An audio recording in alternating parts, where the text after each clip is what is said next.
அம்மாவோட சைல்டுஹுட்டை பற்றி தெரிஞ்சுக்கிறதுக்காக அவங்கக்கிட்ட நிறையா கான்வர்சேஷன்ஸ் எனக்கு நிறையா அவங்க லைஃப்பை தெரிஞ்சு அவங்களுக்கு கேட்டு தான் எழுத முடியும். அது நிறையா நான் பேசும்பொழுது தான் தெரியுது அவங்க சின்ன வயசுலேருந்து ரொம்ப ரிபலாகவே இருந்திருக்காங்க. ஒரு அக்கா தங்கச்சி இருக்காங்க, 3 பேர். இவங்க ஒருத்தர் தான் படிக்கிறதுக்கு ரொம்ப போராடி எல்லாமே இவங்க லைஃப்பில் எல்லாமே போராடி தான் இவங்க வந்து சாதிச்சிருக்க மாதிரி இருக்குது.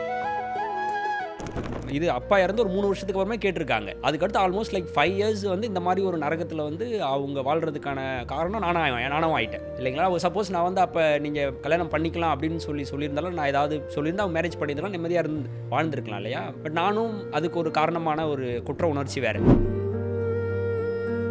இதில் பற்றி டிஸ்கஸ் பண்ணுறதுக்கு முன்னாடியே வந்து பூ வச்சா அவங்களுக்கு என்ன அப்படின்னு சொல்லி பூ வாங்கிட்டு வந்து கொடுக்குறது, என் அப்பாலாம் பூ வைக்கூடாதுன்னு இருக்கா அப்படின்றது, அந்த மாதிரி அவன் வந்து இருப்பான். அவன் படத்தில் தான் வந்து கொஞ்சம் ஆப்போசிட்டாக காட்டியிருப்பாங்க. பட் ரியல் லைஃப்பில் வந்து கம்ப்ளீட்டாக அப்படியே ஆப்போசிட். அட்லீஸ்ட் நான் தான் அவங்ககிட்ட சப்போஸ் கேட்டிருந்தாங்க அப்படின்னு அந்த சார் அவன் வந்து ஓகே சொல்லிக்க வாய்ப்பு இருக்குது.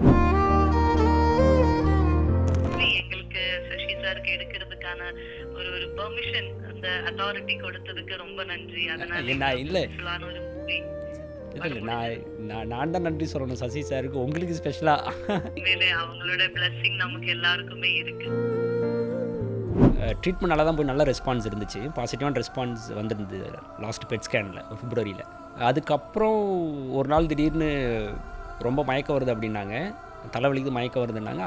அதுக்கப்புறம் ஹாஸ்பிட்டலுக்கு வந்ததுக்கப்புறம் அங்கேருந்து ரெக்கவர் ஆக முடியல. ஒரு 1 மந்த் இருந்து அதுக்கப்புறம்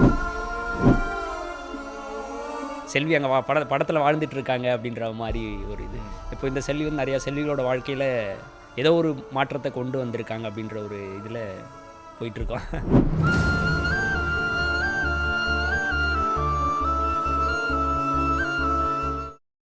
I decide. I go extra. Presta. Always extra.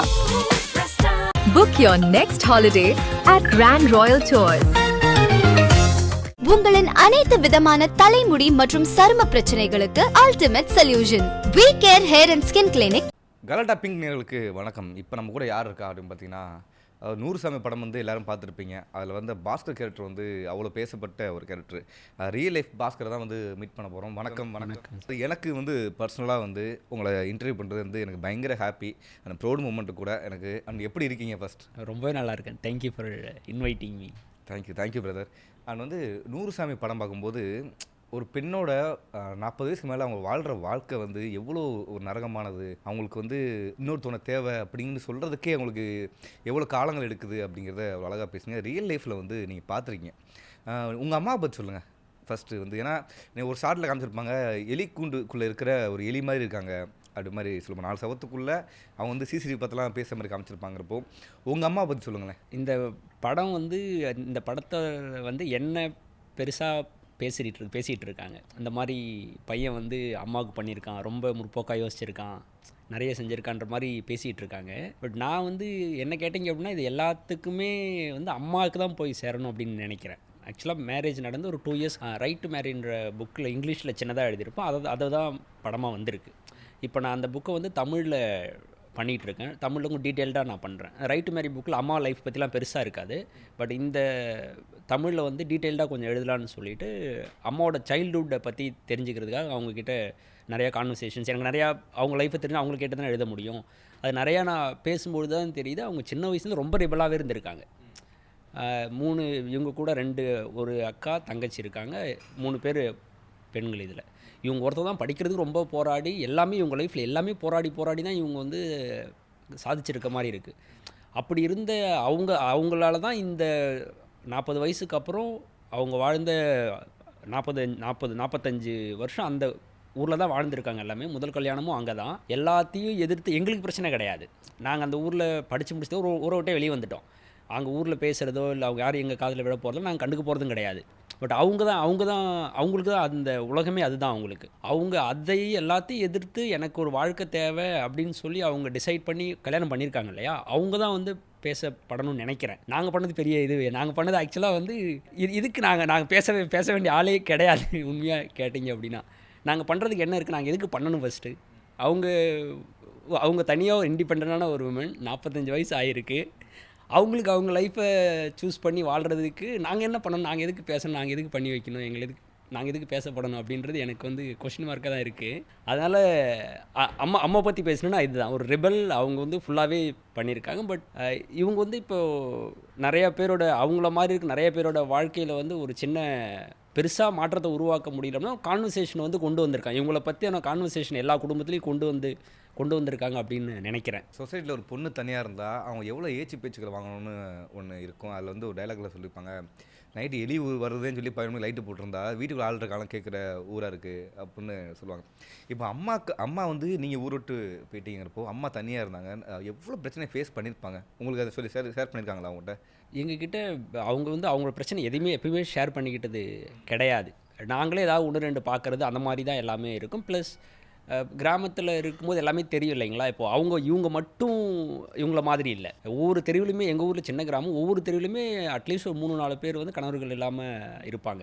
என்னோடய பெருமா சொந்தக்காரங்களே. அப்படி இருக்கும்பொழுது இவங்க அனுபவிக்கிறது எல்லாமே தெரியும் நமக்கு வந்து அது ஒரு அந்நியமாக ஒரு இதுவாக யோசிக்க ஆரம்பிக்கும் போது தெரியும். பட் அங்கே அந்த கிராமத்திலே இருக்கும்போது இதுதான் அவங்களோட லைஃப், இதுதான் இருக்கும் அப்படின்ற மாதிரி போயிருக்கு. மற்றபடி அவங்க அனுபவித்த கஷ்டங்கள்லாம் தெரியும். அவங்க வந்து எங்கள்கிட்ட ஷேர் பண்ணது கிடையாது. பட் நீங்கள் இப்போ பார்த்த வரையும் வந்து ஏதாவது ஒரு யாராவது ஒரு ஆள் பேசியிருப்பாங்க, நீங்கள் கேட்டு இந்த மாதிரி ஃபைட் அந்த மாதிரி வந்திருக்கா உங்களுக்கும் அந்த ரிலேட்டிவ்ஸ்க்குமா, இல்லை உங்களுக்கும் ஊருக்காரங்களுக்கும் சம்திங் ஏதாவது வந்திருக்கா? அந்த மாதிரி நடந்த மாதிரி எனக்கு எதுவும் நினைவில்லை. அந்த மாதிரி பிரச்சனையும் எதுவும் நடந்தது கிடையாது. மற்றபடி ட்ரீட் பண்ணுறதெல்லாம் தெரியும். இப்போது எங்களோட வீடு வந்து பஸ் ஸ்டாண்ட் பக்கத்தில் இருக்கும். எல்லா ஊரில் இருக்க எல்லாருமே வந்து அங்கே வந்து தான் பஸ் ஏறணும். அப்போ வந்து யாராவது அம்மா வந்து அப்போ வெளியே வரமாட்டாங்க. மார்னிங் டைமில் தான் இப்போது கணவர் இல்லாமல் இருக்கிற வரானா அது கெட்ட சகனமாக பார்ப்பாங்க. மார்னிங் டைமில் ஏதாவது வெளியே நல்ல விஷயத்துக்காக போகிறவங்க, இல்லை வெளியே ஊருக்கு போகிறவங்க அந்த மாதிரி டைமில் வெளியே வர மாட்டாங்க. அந்த மாதிரி இதெல்லாம் நாங்கள் பார்த்துருக்கோம். மற்றபடி வந்து பிரச்சனை இந்த மாதிரி பிரச்சனை பண்ணுற மாதிரி எதுவும் நடந்தது கிடையாது. உங்களுக்கு சிங்கிள் உமனாக உங்களை வளர்க்குறதுக்கு அவங்க எவ்வளோ கஷ்டப்பட்டாங்க? ஏன்னா இந்த சொசைட்டியில் வந்து ஆண் பெண் சேர்ந்து வந்து வளர்க்குறது, ஒரு பிள்ளையை வளர்க்குறதுங்கிறது, நல்ல ஸ்கூலில் படிக்கிறது பெரிய கஷ்டம் இருக்கும். அவங்க எவ்வளோ கஷ்டத்தை பார்த்தாங்க, என்னெல்லாம் வேலை பண்ணியிருக்காங்க அவங்க? அது நிறையா பண்ணியிருக்காங்க. ஆனால் கிராமத்தில் வந்து அதையே ஒரு பெருமையாக பார்ப்பாங்க. நான் காலேஜ் ஃபஸ்ட் இயர் போகும்போது அப்பா இறந்தார். அதுக்கப்புறம் இவங்க அதுக்கு முன்னால் வந்து வெளியே வேலைக்கு அம்மா போனதில்லை. வீட்டிலேயே துணி தைப்பாங்க. அதில் மணி வரும், அதுலேயும் அதை கொடுத்து பண்ணிகிட்ருப்பாங்க. அதுக்கப்புறம் வெளியே ட்ராவல்ஸ் ஒன்று வந்துச்சு, சங்கராபுரம் பக்கத்தில் ஒரு ஊர், அங்கே வேலைக்கு போனாங்க. அதுக்கப்புறம் கேரளாவுக்கு வேலைக்கு போனாங்க. இந்த மாதிரி எங்களுக்கு தேவையானதில் அவங்க வேலை பார்த்து பண்ணிட்டு தான் இருந்தாங்க. அது எல்லோரும் பண்ணிட்டு தான் இருந்தாங்க. அந்த படத்துலேயே வந்து ஒரு வசனம் வரும் வந்து, ஊர் விட்டு ஊர் போயிட்டு உங்களுக்கு கஷ்டப்பட்டு வளர்த்தனடா, அப்புறம் சொந்தக்காரங்க முன்னாடி வந்து என் பிள்ளை என் கூட தான் இருக்கணும் அப்படிங்கிற மாதிரி நிலைமை இருக்கும்போது அது உங்கள்கிட்ட சொல்லும்போது எப்படி இருந்துச்சு உங்களுக்கு? ஏன்னா வந்து நான் வேலைக்கு போகிறேன், ஏன்னா உங்களுக்கு நீங்கள் வந்து சம்பாதிச்சக்கு அப்புறம் வந்து நான் வேலைக்கு போகிறேன் அப்படின்னு ஒன்று இருந்துச்சுல்ல, அது எப்படி இருந்துச்சு உங்களுக்கு? இல்லைம்மா வீட்டிலே இருமான்னு சொன்னீங்களா எப்படி? இல்லை, ரியல் லைஃப்பில் வந்து இது அதுக்கப்புறம் வெளியே போகலை, கேரளா அந்த மாதிரி வெளியே வேலைக்கு போகலை. பட் வீட்டில் துணி தைக்கிறது அந்த வேலையை அவங்க பண்ணிட்டு தான் இருந்தாங்க. துணி தைப்பாங்க, அந்த வேலையை பார்த்துட்டு தான் இருந்தாங்க. பட் வெளியே வேலைக்கு போகலை. நாங்கள் வேலைக்கு போக ஆரம்பிச்சதுக்கப்புறம் துணி தைக்கிறது வந்துட்டு இருக்கோம், அதை பண்ணிட்டு இருப்பாங்க. ஓகே. அம்மா வந்து உங்கள்கிட்ட சொல்லும்போது உங்களுக்கு எப்படி ஃபீல் ஆச்சுன்னா, நீங்கள் அந்த காலகட்டத்தில் உங்கள் புரிதல் எப்படி இருந்துச்சு? நான் செகண்ட் மேரேஜ் பண்ணிக்கலாம் அப்படின்னு சொல்லும்போது, காலேஜ் படிக்கும்போது செகண்ட் இயர் படிக்கும்போது தான் இந்த இது வருது எனக்கு. அதுவும் அம்மா டைரெக்டாக சொல்லலை. படத்தில் சொன்ன மாதிரி சார் தான் வந்து டைரெக்டாக அவர் தான், அம்மா வந்து அவர்கிட்ட பேசியிருக்காங்க. அவர் தான் வந்து எங்கிட்ட வந்து இந்த மாதிரி கேட்டார். அப்போ வந்து நான் ஏற்றுக்க முடியல. ஏன்னா அப்போது நான் அந்த வயசு வரைக்கும் நான் வாழ்ந்த சமூகம், எனக்கு தெரிஞ்ச உலகம் வந்து அப்படி தான் இருந்திருக்கு. அது சொன்னாலும் ஆல்ரெடி சொல்லியிருக்கேன். ஒரு தெருவிலுமே 2-3 பேர் வந்து கணவர்கள் இல்லாமல் இருப்பாங்க. எங்கள் பெருமாவும் அப்படி தான் இருந்தாங்க. அவங்க 3 பசங்களை வளர்த்துருக்காங்க. இப்போ அந்த மாதிரி இருக்கும்பொழுது இவங்க அம்மான்றது அவ்வளோதான். இப்போ வேறையா அவங்களோட லைஃப் இது தான், நாங்கள் தான் இனிமேல் அவங்களுக்கு உலகம். இப்போ இதுக்கு மேலே இன்னொரு ஆல்ரெடி அப்பா ஒருத்தவங்க இருந்துட்டாங்க, அவங்களாம் இன்னொரு ஆளை கல்யாணம் பண்ணி இன்னொரு அப்பா எங்கேருந்து எப்படி அப்போ இதெல்லாம் யோசிக்கிற இதே அப்போ கிடையாது. இப்போ அதனால் இந்த ஐடியாவை வந்து எனக்கு அப்போ வந்து ஒரு அருவருப்பு அந்த மாதிரி தானே ஒரு இது தவிர மற்றபடி எந்த ஒரு அண்டர்ஸ்டாண்டிங் இதுவுமே சுத்தமாக கிடையாது. அதை யோசித்து பார்த்ததே கிடையாது. அந்த ஆங்கிளில் யோசிக்கிறதுக்கான இதே கிடையாதுன்னு வச்சுக்கோங்களேன். எதுவுமே கிடையாது, எந்த ஒரு இதுவுமே இல்லை. அப்போ அப்படி தான் தோணுச்சு. நான் எதுவும் பதில் சொல்லலை, அப்படியே போயிட்டேன். அப்படியே கிளம்பி காலேஜுக்கும் போயாச்சு. இப்போது அது வந்து அப்படியே நின்றுடுச்சு. அந்த ரீமேரேஜ் அப்படின்றது வந்து அப்படியே நின்றுடுச்சு. எங்கள் அம்மாவுக்கு எனக்கு அந்த கான்வர்சேஷனும் எதுவும் வரல. எல்லாமே அப்படியே அவ்வளோதான் நின்றுடுச்சு. ஒரு 4-5 இயர்ஸுக்கு அப்புறம் தான் வந்து திரும்ப நான் இதை வந்து ரீவிசிட் பண்ணுறேன். அதுக்கு நடுவில் நிறையா ட்ராவல், அப்புறம் புக்ஸ்லாம் படிச்சிருக்கோம். பெரியாரோட புக்ஸ் நிறையா படிச்சிருக்கு. அப்புறம் நானும் ஒரு சில இதெல்லாம் எழுதுவேன், என்னோடய ஜேர்னல் மாதிரி நான் எழுதுவேன். அப்போ தான் வந்து ரிஃப்ளெக்ஷனில் தான் அந்த தாட்ஸை யோசிக்கும் போது தான் அப்போ நம்ம வீட்டில் அம்மா இருக்காங்களே அப்படின்னு சொல்லிட்டு தோணுச்சு. அவங்களும் தனியாக ஒரு ஆள் இல்லையா, அவங்களுக்கும் ஒரு இது இருக்குது. ப்ளஸ் ஆல்ரெடி இதை கேட்டே இருக்காங்க. அவங்க கேட்காம இருந்திருந்தால் நான் இதை யோசிச்சிருப்பேனா அப்படின்றது வந்து கொஷின் மார்க் தான். இப்போ அவங்க கேட்டிருக்காங்க. அண்ட் அதுக்கப்புறம் இந்த படிக்கிற டைமில் தான் இவங்க எந்தெந்த மாதிரி, அதுக்கு முன்னால் இவங்க பட்டது எல்லாமே கஷ்டமாகவே எங்களுக்கு தெரியல.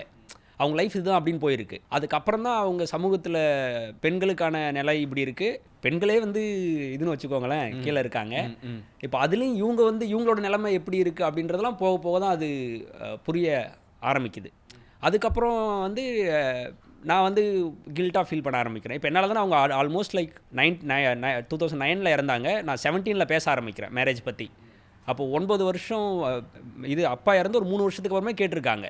அதுக்கடுத்து ஆல்மோஸ்ட் லைக் 5 இயர்ஸ் வந்து இந்த மாதிரி ஒரு நரகத்தில் வந்து அவங்க வாழ்கிறதுக்கான காரணம் நானும் ஆகிட்டேன் இல்லைங்களா. சப்போஸ் நான் வந்து அப்போ நீங்கள் கல்யாணம் பண்ணிக்கலாம் அப்படின்னு சொல்லியிருந்தாலும் நான் ஏதாவது சொல்லியிருந்தால் அவங்க மேரேஜ் பண்ணியிருந்தாலும் நிம்மதியாக வாழ்ந்துருக்கலாம் இல்லையா. பட் நானும் அதுக்கு ஒரு காரணமான ஒரு குற்ற உணர்ச்சி வேறு. அதனால தான் திரும்ப நான் வந்து அவங்கக்கிட்ட மேரேஜ் பற்றி பேச. உங்களுக்கு எந்த பாயிண்ட் வந்து மாறிச்சு? புக்கு படிச்சிங்க ஓகே, இல்லை வந்து எல்லா புக்ஸும் உங்களுக்கு ஹெல்ப் பண்ணுச்சு ஓகே. இப்போ ஒரு பாயிண்ட் இருக்கும்ல, இல்லை இது வந்து அவங்களுடைய வாழ்க்கை இது கிடையாது, நம்ம இன்னொரு மறுமணம் பண்ணி வைக்கணும் அப்படிங்கிற ஒரு தாட் எப்போ வந்துச்சு? அதுக்கு ஒரு ஸ்பெசிஃபிக்கான எந்த ஒரு மொமெண்ட்டும் சொல்ல முடியல. ஒரு கிராஜுவலான சேஞ்சுன்னு வச்சுக்கோங்களேன்.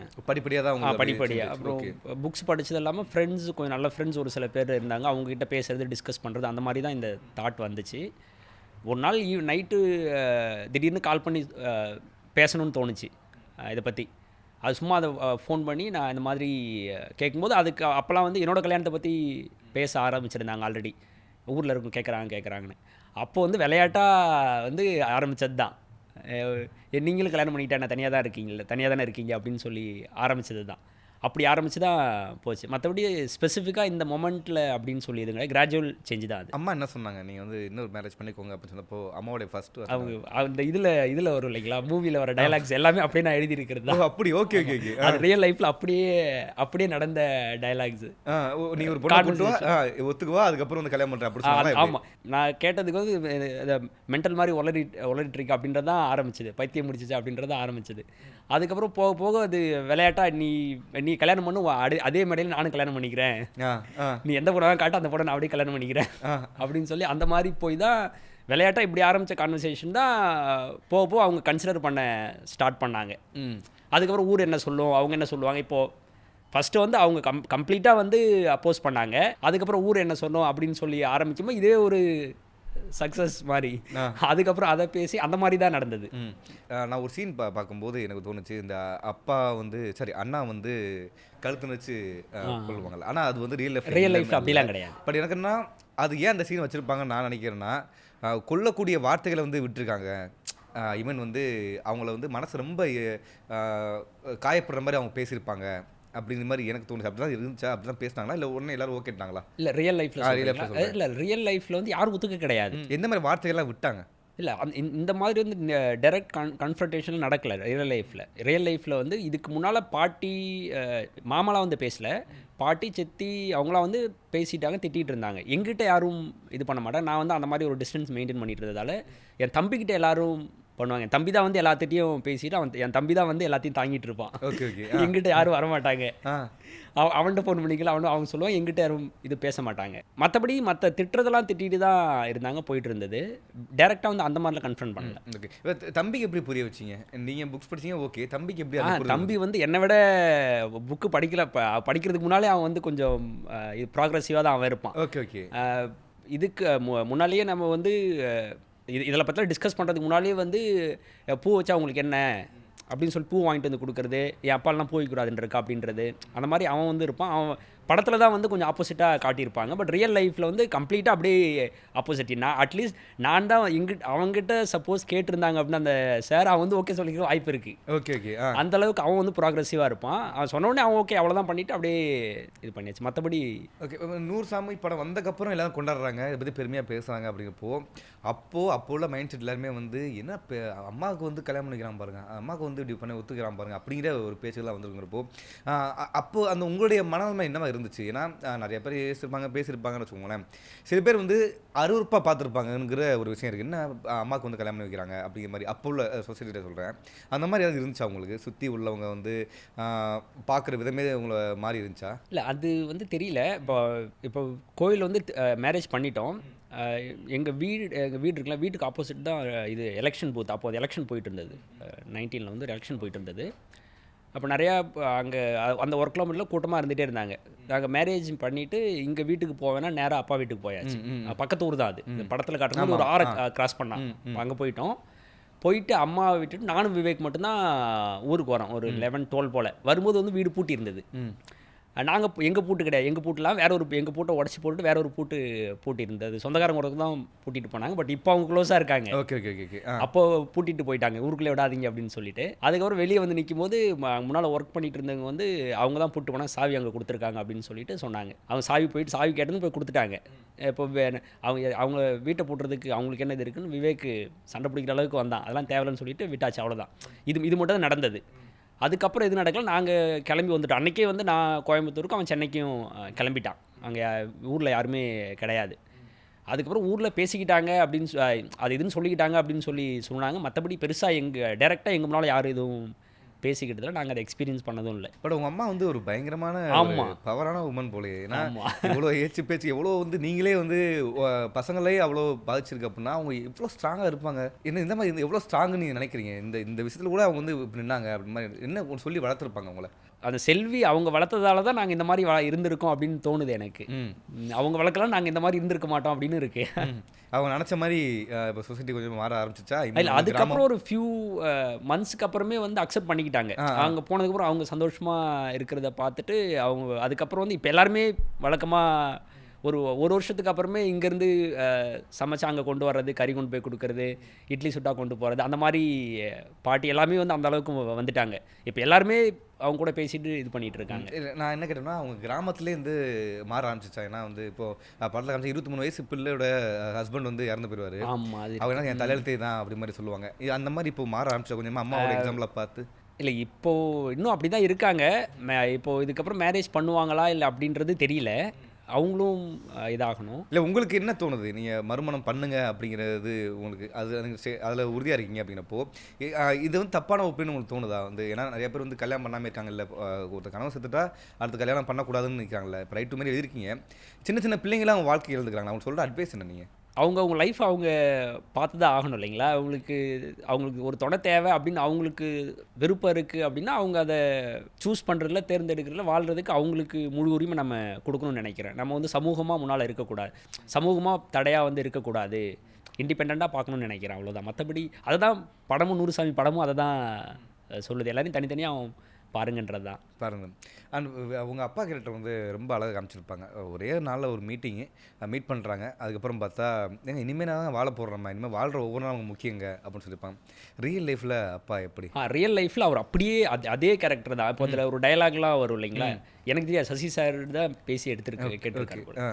இப்போது அந்த பெருமா காட்டுவாங்க. அது உண்மையாலுமே இருந்தாங்க. இந்த டைலாக் அப்படியே சொல்லியிருக்காங்க. இந்த மாதிரி அவங்கள வந்து ஃபுல்லாக நான் பார்த்துக்கிறேன், நீங்கள் அவங்கள தொடக்கூட வேணாம் அப்படின்னு சொல்லி டைலாக் வந்து அப்படியே சொல்லியிருக்காங்க. அந்த மாதிரியான ஒரு கேரக்டர் படத்தில் எப்படி இருக்கு, அப்படியே ஒரு கேரக்டர் தான் ரியல் லைஃப்லேயும். எங்களையும் நல்லா பார்த்துக்கிறாரு, இன்னும் பேசிகிட்டு இருக்க எல்லாம் பார்த்துக்கிறாரு. ரியல் லைஃப்லேயும் அப்படியே தான் இருப்பார். ஓகே. உங்களுக்கு நீங்கள் எப்படி அப்பான்னு அங்கே படத்தில் வந்து அப்பான்னு கூப்பிட்றது ஒரு மொமெண்ட் வரும் அப்படின்னப்போ நீங்கள் எப்படி அப்பான்னு கூப்பிட ஆரம்பிச்சிங்க? எந்த மொமெண்ட்டில் கூப்பிட? ஃபஸ்ட் நாள் பார்த்துட்டு அன்னைக்கே வந்து அப்பான்னு கூப்பிட ஆரம்பிச்சிட்டோம் நாங்கள். இப்போ அது எனக்கு பெருசாக டிஃப்ரென்ஸ் தெரியல. அது நம்ம ஃப்ரெண்ட்ஸு வீட்டுக்கு பார்க்க போனாலே எல்லோரும் அவங்க அம்மா அப்பாவே அப்பா அம்மான்னு தான் நாங்கள் கூப்பிட்டுருக்கோம். அதனால் இது பெருசாக எனக்கு டிஃப்ரென்ஸ் தெரியல. இப்போது பெரிய வந்து அப்பான்னு கூப்பிட்றது லைஃப் சேஞ்சிங் இது அப்படின்ற மாதிரி எனக்கு ஃபீல் ஆகலை. எனக்கு ரொம்ப நார்மலாக இருக்குது, அவ்வளோதான். அப்பா எப்படி தவறுனாங்க? அவர் கீழே விழுந்து இதில் அடிபட்டுடுச்சு. அதை ஒழுங்காக கவனிக்காமல் விட்டதால் அது அப்படியே கொஞ்சம் சீரியஸ் ஆகிடுச்சு. உள்ளே இது லிவர்லாம் அஃபெக்ட் ஆனதால் அந்த மாதிரி ஆயிடுச்சு. அந்த கணவன் இழந்த செல்வி எப்படி இருந்தாங்க அந்த காலகட்டத்தில்? வழக்கமாக கஷ்டப்பட்டுட்டு இருந்திருப்பாங்க.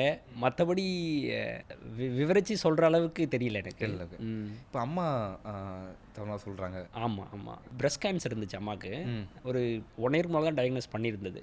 ட்ரீட்மெண்ட் நல்லா தான் போய் நல்ல ரெஸ்பான்ஸ் இருந்துச்சு. பாசிட்டிவான ரெஸ்பான்ஸ் வந்திருந்தது லாஸ்ட் பெட் ஸ்கேனில் ஒரு பிப்ரவரியில்.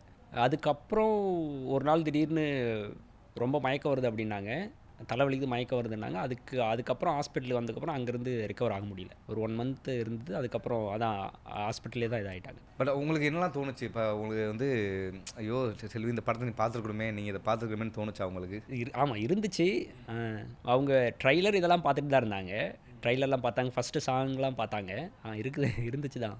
அதுதான் இப்போ மூவி ரிலீஸ் ஆனதுக்கப்புறம் எந்த மைண்ட் செட்டில் இருக்குது, சும்மா ஓடிட்டு இருக்க மாதிரி தான் எங்களுக்கு இருக்குது. தம்பி வந்து இன்னும் மூவி பார்க்கல.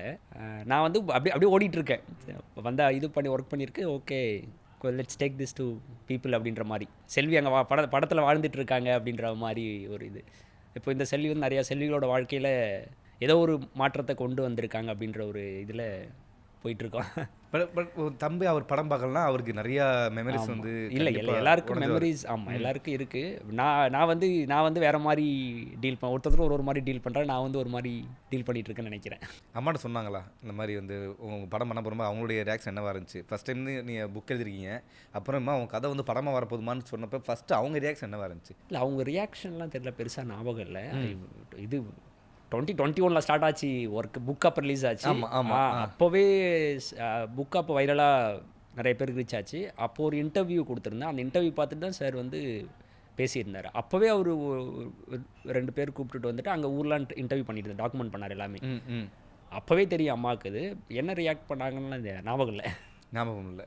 பட் அந்த புக்காக மாற்றணுங்கிற ஒரு எண்ணம் எப்படி இருந்துச்சு உங்களுக்கு? இது வந்து செல்வியோட முடிஞ்சிடக்கூடாது, இது நிறைய பேருக்கு போய் சேரணும், அந்த ரைட் டு மேரி புக்காக மாத்திர உங்களுடைய தாட் எப்படி வந்துச்சு உங்களுக்கு? ஆக்சுவலாக வந்து எனக்கு ரைட்டிங் நிறையா பண்ணணும்னா புக்கு மாதிரி இல்லாமல் சும்மா பிளாக் ஆர்டிகல்ஸ் மாதிரி நான் எழுதிட்டுருப்பேன்.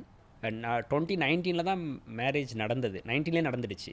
அதை பெருசாக அதை பற்றி நான் சோஷியல் மீடியாவில் எதில் நான் பெருசாக நான் எழுதுனதில்லை, பேசுனதில்லை. ஏன்னா நான் இது பண்ணது வந்து ஒரு பெருமையாக நான் வந்து நினைக்கல. இது ஒரு நார்மல் ஹியூமன் பீயிங், அவங்க லைஃபு அவங்க இது பண்ண நான் பண்ணுறதுல என்ன இருக்குது அப்படின்ற மாதிரி இருந்துச்சு. நான் அதனால் பெருசாக எதுவும் பேசிக்கிட்டு கிடையாது மேரேஜுக்கு அப்புறம். அதுக்கு முன்னால் பேசியிருக்கேன் ஒரு சில இதெல்லாம்.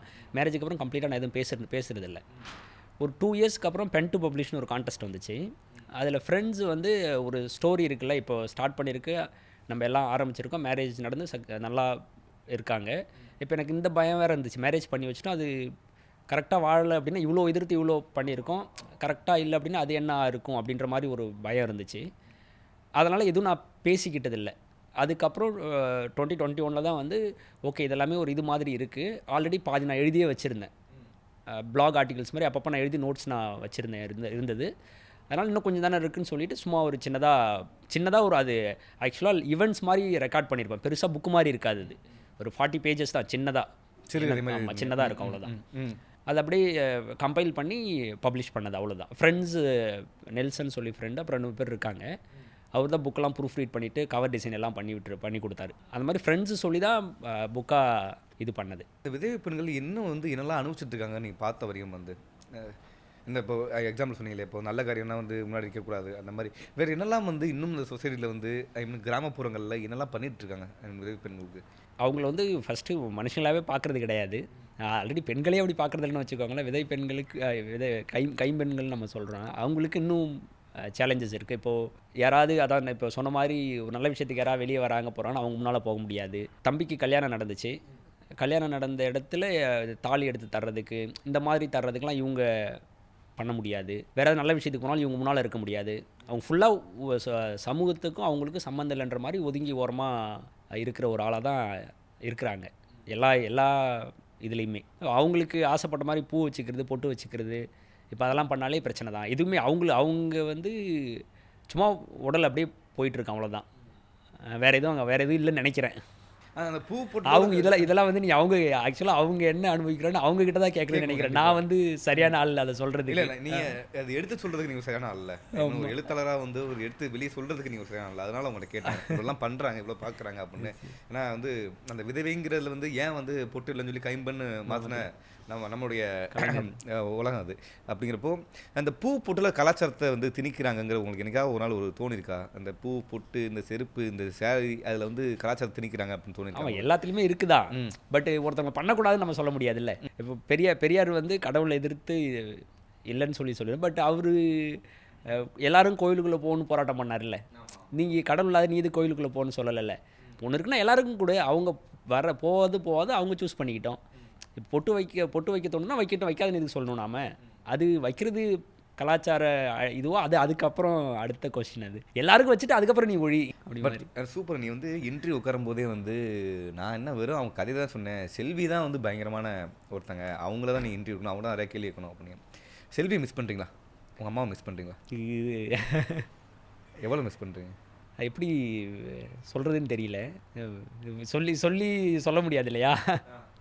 இல்லை எப்போலாம் உன் ஞாபகம் வருது? எந்தெந்த விஷயத்தில் ஞாபகம்? எல்லா இதுலேயுமே நூறு சாமிங்கிற எங்கே பார்த்தாலும் அந்த சீன் வரும். எங்கே பார்த்தாலும் வந்து இன்ஸ்டாலையோ சம்திங் ஃபோன்லேயோ இல்லை பேசவங்களையோ தினமும் உங்கள் அம்மா பற்றி ஞாபகப்படுத்தே இருப்பாங்கிறப்போ எவ்வளோ மிஸ்? இல்லை, நான் வந்து அந்த பாட்டை வந்து அப்படியே ஆஃப் பண்ணி வச்சுருக்கேன்னு நினைக்கிறேன். இன்னும் வந்து அதுக்கான டைம் நான் இன்னும் க்ரீவ் பண்ணுறதுக்கான டைம் இன்னும் நான் கொடுக்கலன்னு நினைக்கிறேன். கொஞ்சம் ஆஃப் பண்ணி வச்சுருக்கேன். அந்த இன்டர்வியூ இது எல்லாத்தையுமே நான் வந்து எந்த இன்டர்வியூலையும் எல்லாத்துலேயும் அப்படி தான் வந்துட்டு இருக்கேன். இப்போவும் அப்படி தான் இருக்கேன். பட் அந்த ஃபேஸை நீ வெளியே இன்னும் கொண்டு வரலையோன்னா இன்னும் உங்க கூட அம்மா இருக்கிற மாதிரி நினச்சிட்டீங்களா? அப்படின்னு இல்லை, அதை அக்செப்ட் பண்ணியாச்சு. அவங்க she's not going to be here, accept பண்ணியாச்சு அதை. Okay, but sorry for the loss bro. But இந்த மோக்ஷராணிங்கிற ஒரு கேரக்டர் வந்து பயங்கரமாக உங்கள் அம்மாவுடைய வாழ்க்கையே வந்து மாற்றினது ரியல் லைஃப்பில் அப்படி தான் நடந்துச்சு. ஆமாம், ரியல் லைஃப்பில் அப்படி தான். மோச்சராணின்றவங்க இருக்காங்க, இந்த மாதிரி நடைபயணம் போவாங்க. இந்த மேரிமா இதுக்கு வேளாங்கண்ணிக்கெலாம் போவாங்க நடந்து இங்கேருந்து கள்ளக்குறிச்சியிலேருந்து. அவங்க தான் இன்ட்ரடியூஸ் பண்ணாங்க இவங்களுக்கு ஆப்போசிட் வீடு. அவங்க தான் இன்ட்ரடியூஸ் பண்ணியிருந்தாங்க. அவங்க தான் வந்து உங்களோட வாழ்க்கையை வந்து மாற்றிருக்காங்க. எப்படி நீ கேட்டிங்களா அம்மாட்ட இதை எப்படி நான் சூஸ் பண்ணேன் அப்படின்னு கேட்டிங்களா ஏதாவது? இல்லை, அப்படி நான் கேட்கல. ஆல்ரெடி அவங்கக்கிட்ட முன்னாடியே டிசைட் பண்ணதுக்கப்புறம் பார்க்குறதுக்கு வந்து அவங்கக்கிட்டே நாங்கள் சொல்லி தான் இருந்தது.